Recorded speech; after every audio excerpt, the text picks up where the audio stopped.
Hi guys! So today I'm going to be sharing with you guys a yarn review. And today I'm going to be talking about, it is the Lion Brand Twisted Cotton Blend yarn. And I got this yarn a while back at a discount. So I kind of have just some random colors, and I thought I would do a review on this yarn because it's a different type of yarn that I have not seen a whole lot of. I've seen it one time at Hobby Lobby. So I thought if anybody out there has seen this yarn at Hobby Lobby and is kind of curious about, is it a good yarn, what could you use it for, I would have this review so you could watch it. So I have been making some pot holders out of this yarn the past couple weeks, and like I said, I have a bunch of one skein colors and some of them don't look super good together. So I thought, why not just make a pot holder out of each color and give them to my mom or something, because her pot holders have been falling apart. So I thought, why not, kind of thing. And I thought also I would share my pot holder pattern with you guys because it's super easy and you always need pot holders. So I thought I would do a different type of yarn, and I was super excited about it, but then I ran out of yarn and I was a little bit frustrated because pot holders do not take a whole lot of yarn. They take a decent amount, but not usually more than a skein of sugar and cream at the store, the sugar and cream or peaches and cream, which you can find at Walmart. You usually can use a less than one skein with those. So I was a little bit like, oh man. This is a unique yarn in the way of, it's a size 5 bulky weight cotton, and cotton normally comes in a size 4 or less. Worsted weight is normally the thickest cotton will go. It's kind of hard to find a bulky weight cotton, and why I think they consider this a bulky weight is it's not consistently bulky all the way across.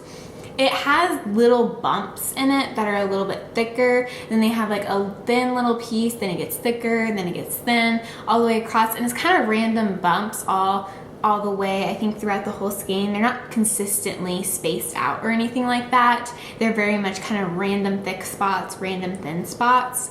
And this is supposed to add texture to your project, which I totally agree with. It does add texture, which is really nice because you could do a really simple stitch and it looks very complicated and very unique and looks almost store-bought because it has kind of a unique texture to it. It doesn't look like your typical crocheted item, which is really cool. I think I love when yarn works for you. You don't have to try to make something look super awesome by doing a really odd stitch.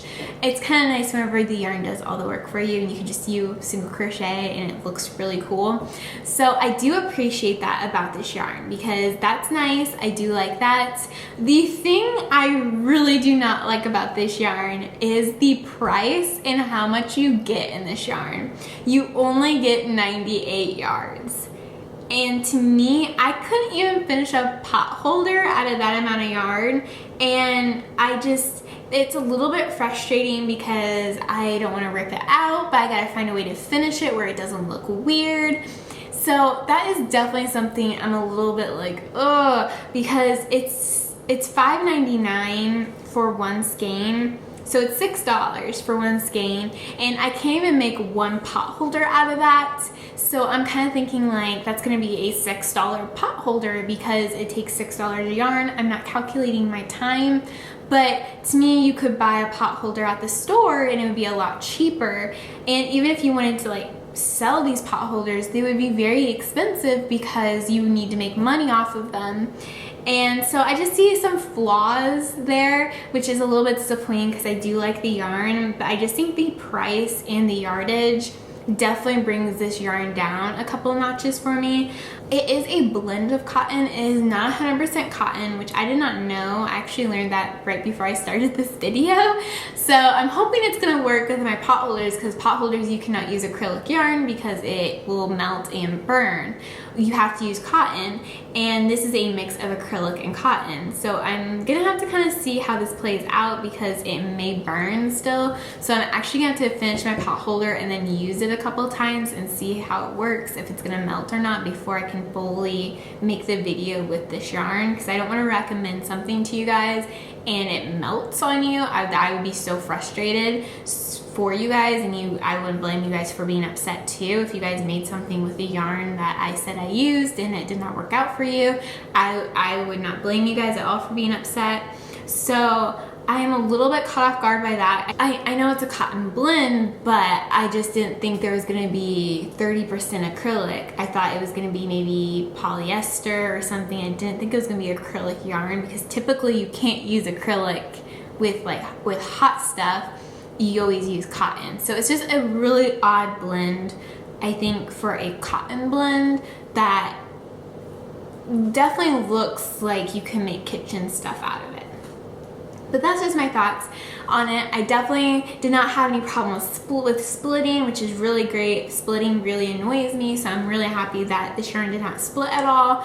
I did not have any problems with knots being in there, because whenever they change from one strand to the next, sometimes they'll knot it whenever they run out.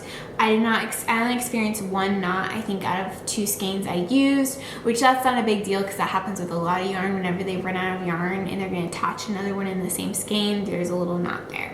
So that's not a big deal to me. It's whenever there's like a ton of knots throughout the skein, and I think Hobby Lobby is kind of the worst with that. That's when it starts bothering me, because sometimes this can get difficult to hide if there's a lot of them. But like I said, I only experienced 1 out of 2 skeins, so that was pretty good for me.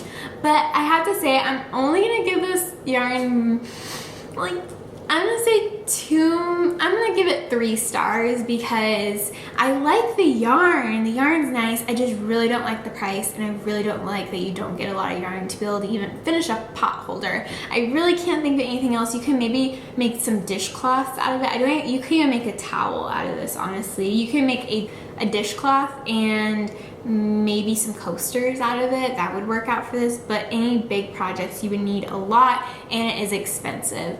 So one good thing is I have found this at Hobby Lobby.